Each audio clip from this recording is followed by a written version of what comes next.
Hey there, Cancer. Thank you so much for joining me here today. My name is Halen. You have a pretty interesting spread here today. You start the reading in the past position, and it's highlighting this innate talent or skill, especially with the family card.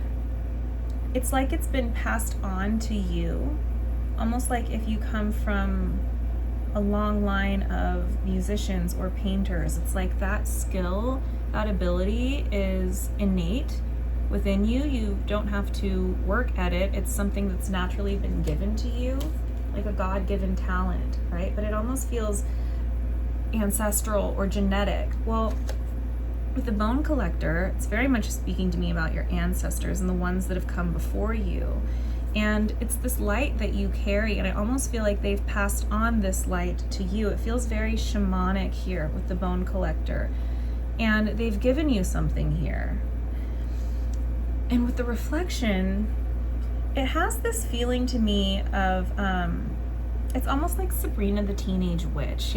It's kind of like, oh, on your 13th birthday, I don't know, you're gonna wake up and that's when you discover this hidden talent that you have that you didn't know was real, right? It literally is reminding me of the old show Bewitched. So it feels like whether it's music, painting, whether it's shamanic healing, or I don't know what it is, you have something innate within you, but I'm hearing the word inert.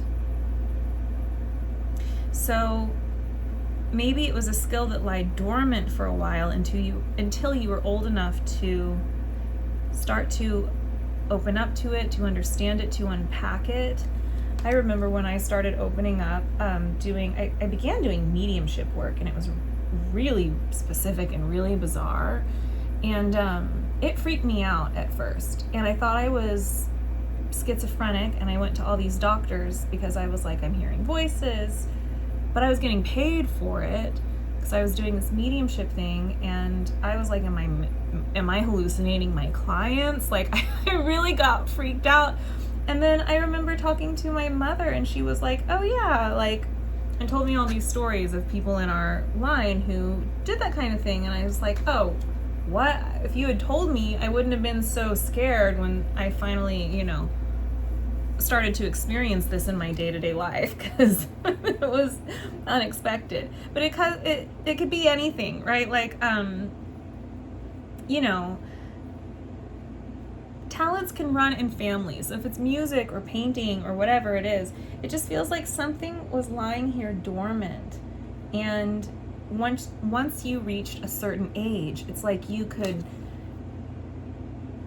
accept the gift that these ancestors were passing on to you, because it was finally time for you to unearth it. You know what I mean? Like unearthing this gift of yours that is not just yours, it's something that is in your family line. It feels a little mystical, like very fairy-like, maybe witchy to me here, but for you, like I said, it could be anything. You might just have a way with people. I mean, who knows? So the current energy, this is where it gets so fascinating. I feel like you have opened up to this beautiful gift. It's like this calling of yours that you didn't fully understand or recognize, but now you're starting to embrace it. And you're looking at me here.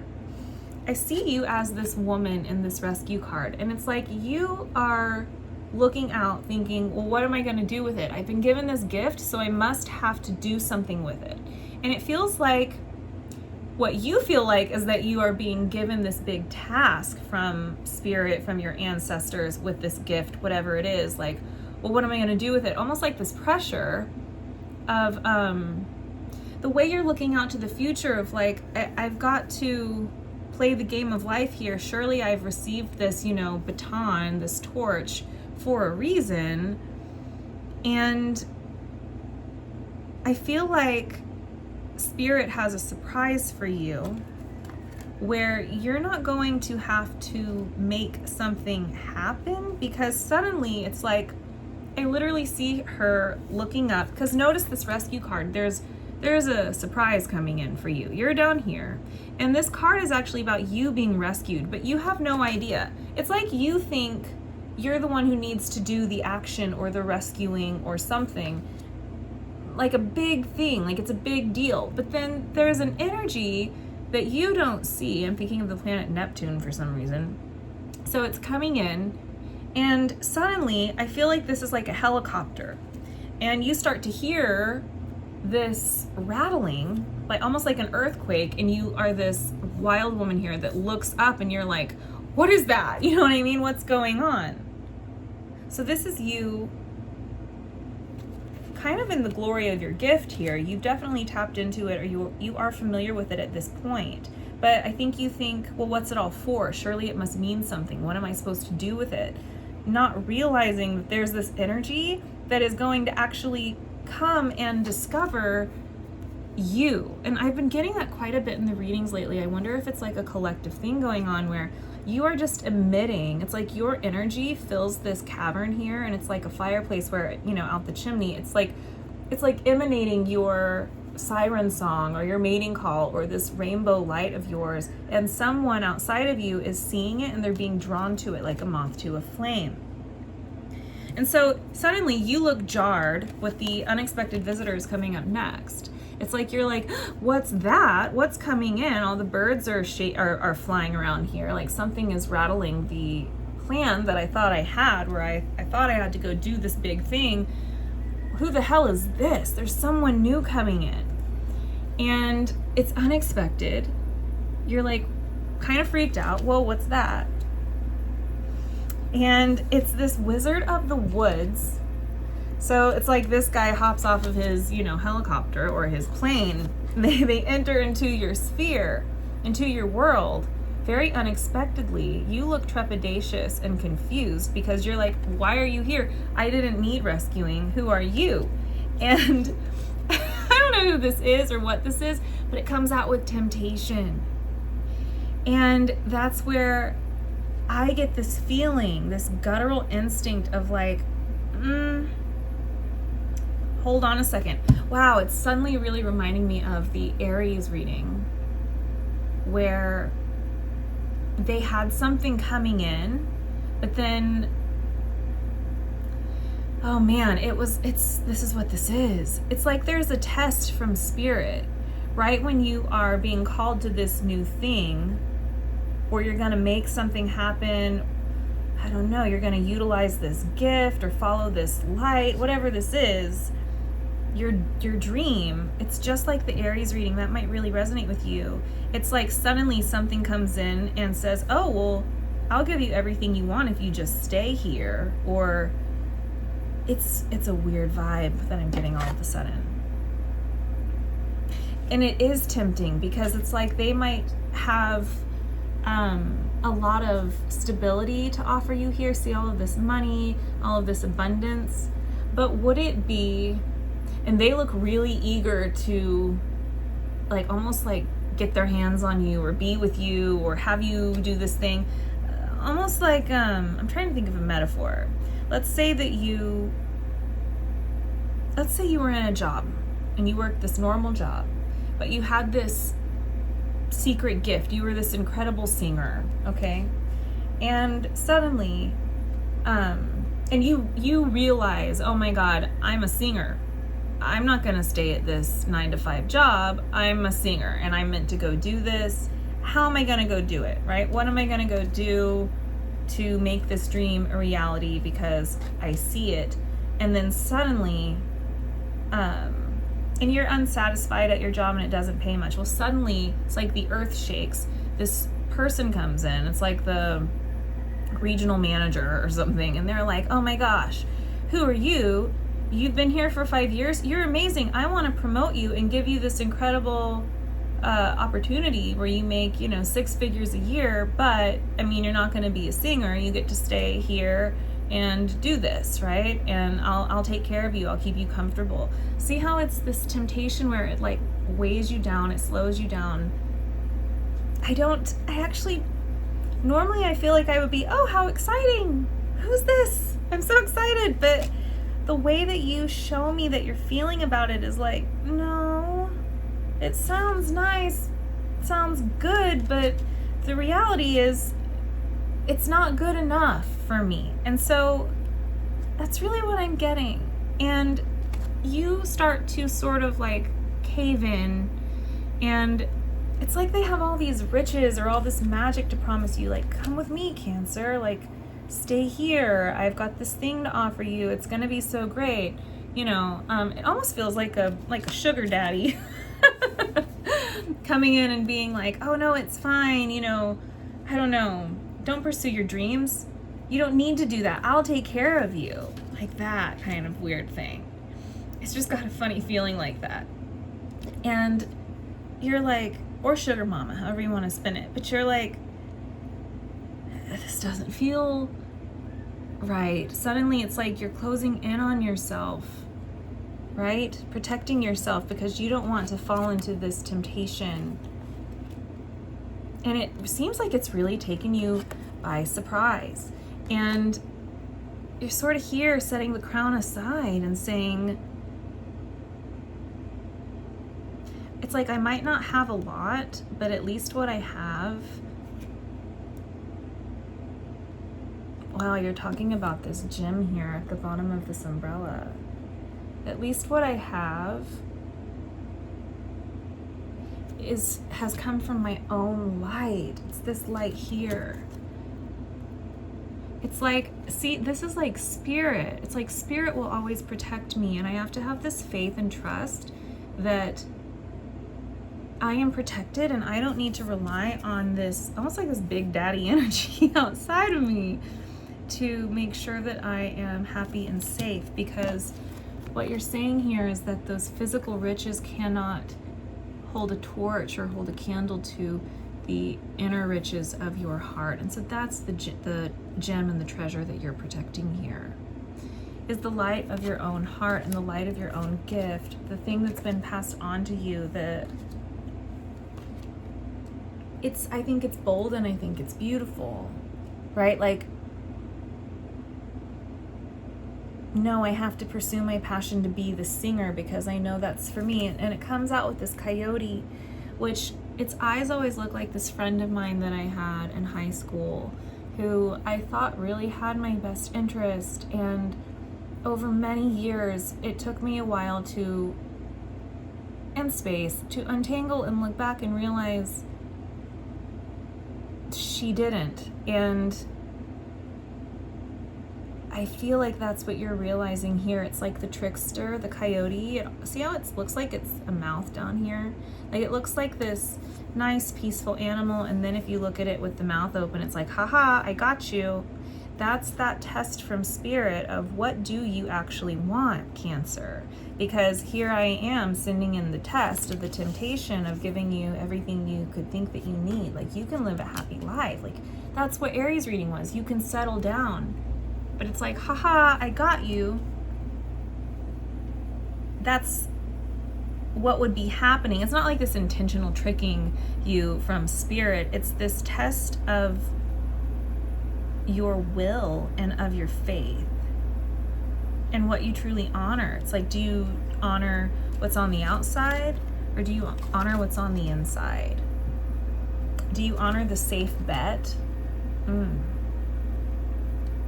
Or do you honor the light of your own gift, even though you don't know how it's going to play out, right? So I think that that's what it's saying here with the coyote. It's like, don't be fooled, which we have the fool card here. And then with coming apart, so you might need to be actually saying goodbye to a certain energy, because it's like, don't be fooled that staying is safe.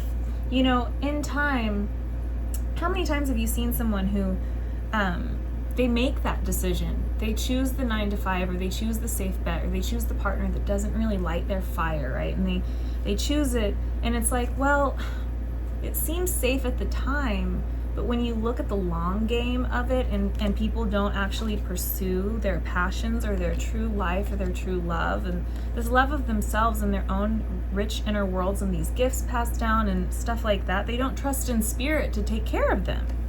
Like this here, right? They don't trust in that, so they kind of sell their soul in a way to feel comfortable in what they think is a safe bet, because survival is fucking tricky and hard.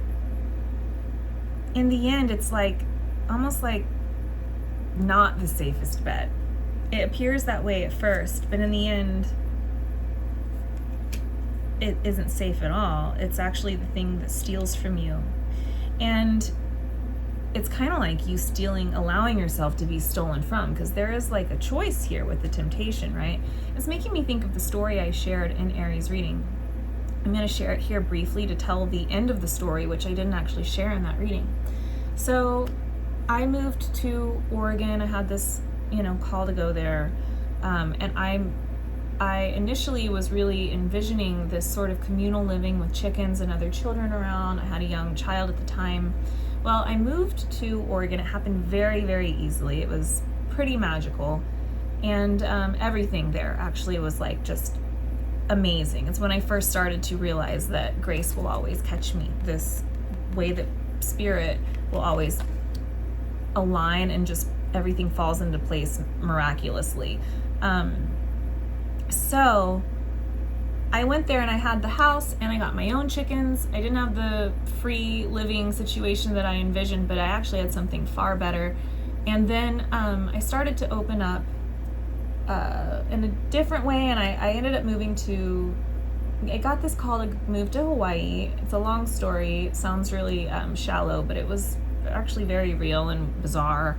And I followed, and I've been here ever since. And so right before I came to Hawaii, I had this opportunity to stay in Oregon. I met this person it was so weird how I met this person. It was like completely out of town, and I just happened to be at like a rest stop next to this person who was from where I was in Oregon. And they were like, oh yeah, we've got this, communal living space, and you can have a cabin here. We've got chickens, and it's all these children. And I'd even heard of them.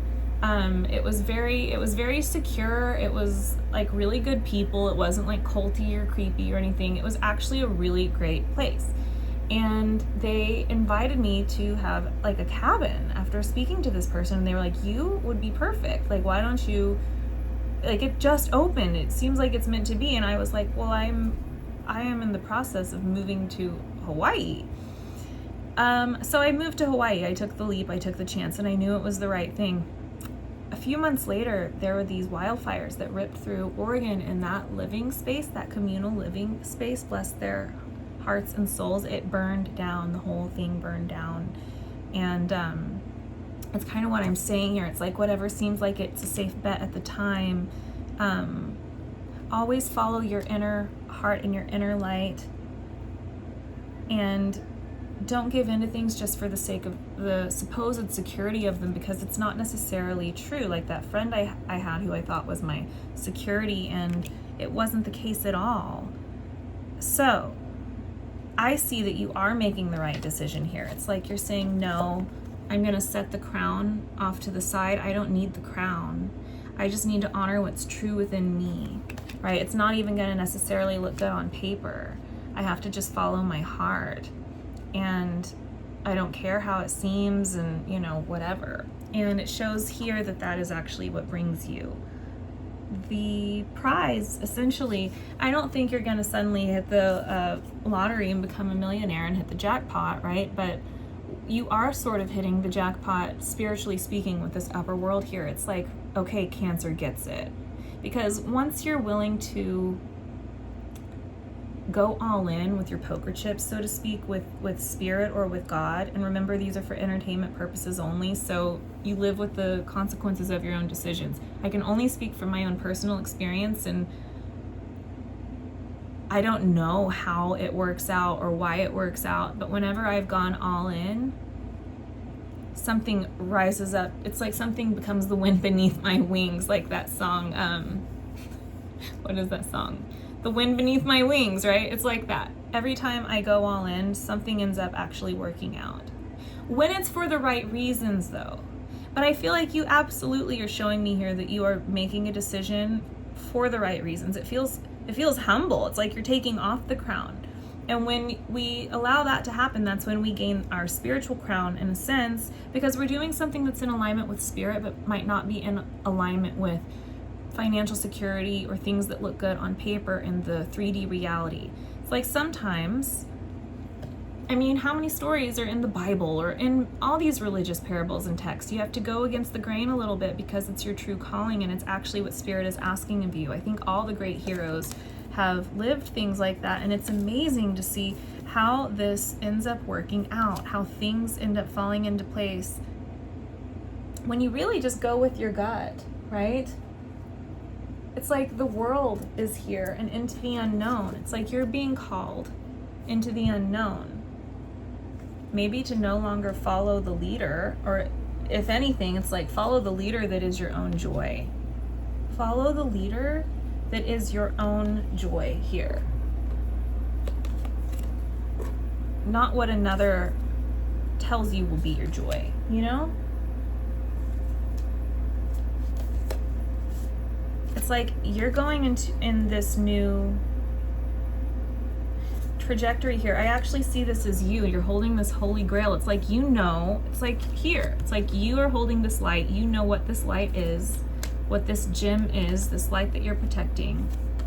It's your calling, and you're going to step into it. You're going to walk in faith. And with that, I'm going to go on over to the extended. That will be through the Patreon. The link to that will be at the top of the description box down below. And if this is where we ended Cancer, this is a beautiful reading. Thank you so much for being here with me, and I will see you all next time.